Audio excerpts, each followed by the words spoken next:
అనుకుంటూ చాలా ఇప్పుడు మీకు నేను పార్ట్ 1 వచ్చేసరికి చెస్లోనే వస్తువులు పేర్లు చెప్పాను. ఇది పార్ట్ 2 వచ్చేసరికి చెస్లోని వస్తువులు మీకు చెప్పుకుంటున్నాను. అంటే అవి ఎలా వెళ్తాయని ఇక్కడ మనకి ఎలిఫెంట్ వస్తుంది. ఎలిఫెంట్ వచ్చేసరికి స్ట్రైట్ వచ్చింది, లెఫ్ట్ వచ్చింది, రైట్ వచ్చింది, బ్యాక్ కూడా వచ్చింది. ఇప్పుడు చూపిస్తాను చూడండి. అయితే ఇప్పుడు మనం క్యామెల్ కాడికి వెళ్దాం. క్యామెల్ వచ్చేసరికి ఓన్లీ ఎల్ షేప్, అది నుంచైనా లెఫ్ట్ నుంచైనా రైట్ అయినా, కానీ ఓన్లీ ఎల్ షేప్ మాత్రమే అది వచ్చింది. ఇప్పుడు మనం నైట్ కాడికి వద్దాం. నైట్ వచ్చేసరికి ఓన్లీ క్రాస్గానే వచ్చింది. అయితే దాని కలర్ వచ్చేసి గ్రీన్, అది ఓన్లీ గ్రీన్లోనే క్రాస్గానే వెళ్ళేది. ఇప్పుడు మనం వచ్చేసరికి కింగ్ కాడికి వెళ్ళాం. వచ్చేసరికి only all sides with only one step.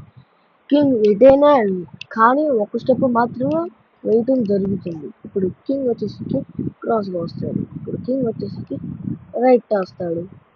ఇప్పుడు మనం క్వీన్ కాడికి వెళ్ళాం. క్వీన్ వచ్చేసరికి all sides with any infinite moves. అంటే ఇప్పుడు క్వీన్ వచ్చేసరికి క్రాస్కి వెళ్ళింది, స్ట్రైట్ వచ్చింది, లెఫ్ట్ అయింది.